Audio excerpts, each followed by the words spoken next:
आप देख रहे हो, जनता उतर गई पूरी। ये बिल्डिंग का, सोसाइटी का मसला है। कुछ राजकारण जो नेता लोग हैं जो अपनी अपनी गर्म रोटियां सेक रहे हैं, बदनाम किए जा रहे हैं उनको, मनोज ठाकुर को। आपको ये चीज पता है कि मनोज ठाकुर ऐसा साफ सुथरा इंसान है, ना 1 रुपया किससे लेता है, ना 1 रुपया से खाता है। हाँ, लोगों को राजनीति लोग करने वाले करते ही है, वो बदनाम करते ही है लोगों को, करने दो। मैं यही कहना चाहता हूँ, ये हमारी बिल्डिंग की लड़ाई है और पूरी सोसाइटी की लड़ाई है, एक की लड़ाई नहीं है। गिरिराज वाले की, ओम निवास राहुल की लड़ाई है। मैं यही कहना चाहता हूँ सब नेता लोग से कि कृपया करके आप लोग इस मैटर में ना पड़िए। और ये खोटा काम नहीं है, देखो पेपर के साथ चल रहे हैं हम लोग। नगर पालिका सोसाइटी का लेटर है हमारे, हमारा रद्द करने का, ये रद्द करने का पेपर है हमारा। हाँ, हेयरिंग में एक भी हेयरिंग में पहुंचा नहीं। और दूसरी बात, अभी कल ही परसों मालूम पड़ा कि हमारे बिल्डिंग में से वो 1 महीने में एक डेड बॉडी जाएगी। ये सब क्या है? आज पैसा उनको घमंड, पैसे को घमंड, उनको पैसा कमा लिए क्या वो लोग?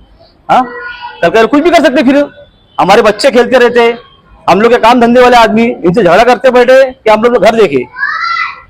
कितने सालों से चाइनीज की रेडी लग रही थी? ये कम से कम 20-25 साल से लग रही थी, 10 साल से लग रही थी। और हमने इसको बोला भी था, इसने खुद बोला था कि मैं खाली करूंगा।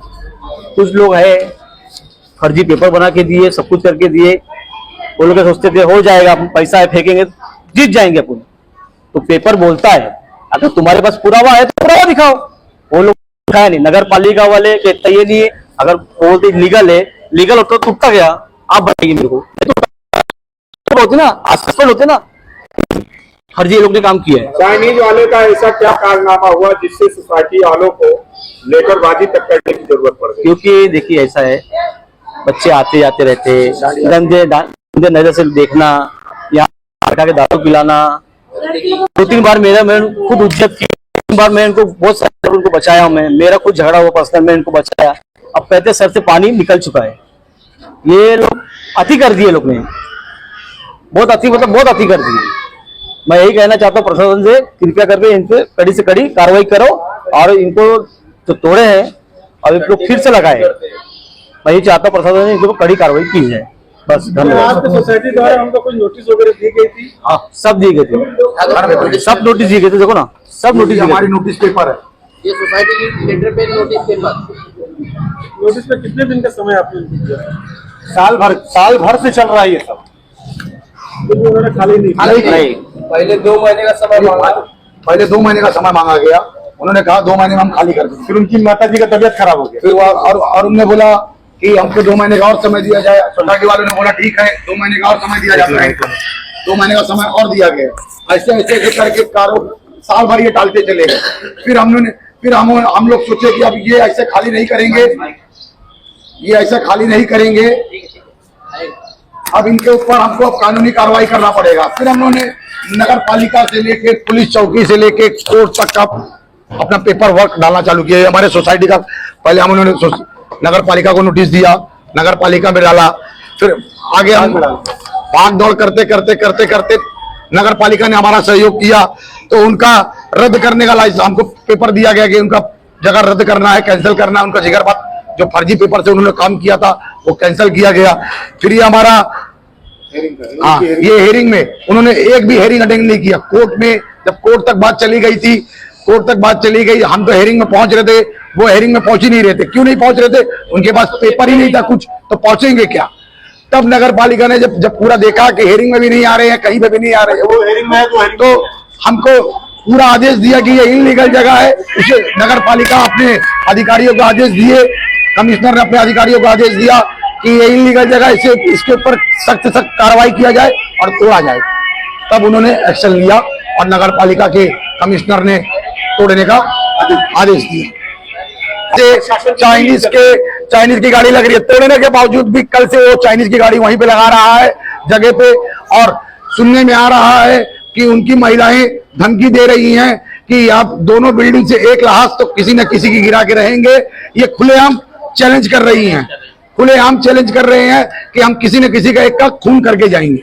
हाँ, यही विनती करते हैं कि हमें सुरक्षा दिया जाए, हमारे बच्चों को सुरक्षा दिया जाए। ये खुलेआम धमकी दे रहे हैं। कल को हमारे घर में हमारी महिलाओं को, हमारे बच्चों को कुछ हुआ तो सारी जिम्मेदारी और उनके फैमिली और उन चाइनीज वाले का ही हो। जो चाइनीज का ठेला लगा रहा है उसकी वजह से बहुत ज़्यादा तकलीफें थी। सारा कचरा वगैरह सब गटर में डालता था, उससे बीमारियां होती है, पूरा गटर जाम होता है और अवैध तरीके से कब्जा किया हुआ है इसने। और ये कमिश्नर साहब ने पूरा ये हटाने के बाद भी वापस यहाँ पे उसे चालू कर दिया है, दूसरे दिन वापस से स्टार्ट कर दिया है। बोलिए भैया। पूरी सोसाइटी को बहुत तकलीफ हो। सब साहब कमिश्नर को मैं अपना धन्यवाद करता हूं कि जो ये काम अच्छा किए हैं। ये चाइनीज की गाड़ी लगती है सुबह शाम हर समय गंदगी, जो पूरा कचरा होता है यहाँ जाके उठता। और मालूम है कि यहाँ बैठ के दारू शराब हर शोर, कभी कभी जब त्यौहार भी होता है ना तो इतना यहाँ भीड़ हो जाता है, हम लोग को आने जाने में भी बहुत तकलीफ होती है, बहुत प्रॉब्लम होती है। यहाँ शोर गुल, उसको दारू पीता है, पिलाता है, सबको माने इतना तंग कर दिया था सोसाइटी वाले लोगों ने। तो हम लोगों ने ही सब मिलकर ये काम करने के लिए सोचा था कि ये अवैध रूप से कब्जा किया है ये। तो ये अगर हम इसको बोलते तो मगर आज देखिए फिर भी इसने मान लो प्रशासन का कुछ भी नहीं सुना। तो आज फिर देख रहे हैं कि तोड़ने के बावजूद में 2 या 3 दिन के बाद से वापस इसने ठेला, वही चाइनीज, वही गंदगी, वही शराब दारू फिर उसे चालू किया। माने कोई किसी चीज को उसका डर नहीं है। और जो कि ये सोसाइटी के नाम पे है, ये हमारे ही सोसाइटी पे है। हम इनसे अगर मांगते तो ये दादागिरी करता है, झगड़ा करता है, ये दिखाता है, वो दिखाता है, वहाँ का पहुंच दिखाता है। तो इससे हम लोग बहुत तकलीफ है। सबसे पहली बात तो यहाँ मालूम है क्या, ये जो सामने ये जो घर है, ये कितने धुआं प्रदूषण आते हैं, कितने लोग तो बीमार भी होते रहते, क्या करें, खिड़की नहीं खोलते घुटन होती है।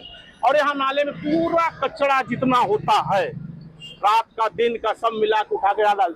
1-2 बार तो मालूम है यहाँ के लोग भी मालूम है, यहाँ के काउंसलर जो मनोज ठाकुर हैं वो सफा भी करा है। तो बोले कितना हम करा सकते हैं, फिर भी मानना नहीं। वो मानो हर एक चीज को, कोई भी चीज को वो मालूम रखता है कि हम तोड़ रखे हैं, सामने वाला बोलता है।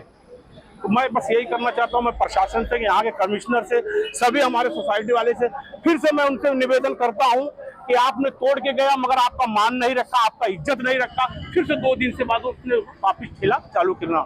इसलिए मैं अपना करता हूँ। जय महाराष्ट्र। मैं इस सोसाइटी में रहता हूँ आज 20 साल से। यहाँ पे अरुण चाइनीज वाला करके एक गाला उन्होंने भाड़े ले लिया हुआ था, अवैध कब्जा करके भाड़े का नाम करार किया कि भाड़े पे हैं हम। मगर हम लोगों ने उनसे खाली करने का एप्लीकेशन दिया कि हमारा सोसाइटी की जगह हम सोसाइटी का पैसा भरते, जो भी हमारा खर्चा लगता है। ये देखिए, ये तोड़ा गया म्यूनसिपालिटी से, म्यूनसिपालिटी के जरिए हमारा अवैध कब्जा किया हुआ था, ये चीज हम लोग ने तोड़ाया हुआ है। और म्यूनसिपालिटी को लेटर दे करके उन्होंने अवैध बताया, अनलीगल था, इसके लिए उन्होंने तोड़ा ये चीज। और उसके बाद यहाँ पे इस साइड के देखा जाए, इस साइड देखा जाए तो ये पूरा अवैध बनाया हुआ कब्जा किया हुआ था। इस पे हम लोग का भी ऑब्जेक्शन था कि रोड पे हमारी गाड़ियां खड़ी होती थी, इनकी खड़ी होती थी, आने जाने में प्रॉब्लम होती थी। मना किया गया कि भाई अपनी गाड़ी हटवाइए, मगर ना हटाते हुए हम लोग से झगड़ा करते थे उनके कस्टमर। हम लोग यही चाहते हैं कि दोबारा ऐसे ना होए और साफ सफाई अच्छे से रहे, हमारी सोसाइटी में कोई तकलीफ ना आवे किसी को। सामने वाले का कहना है कि हमारा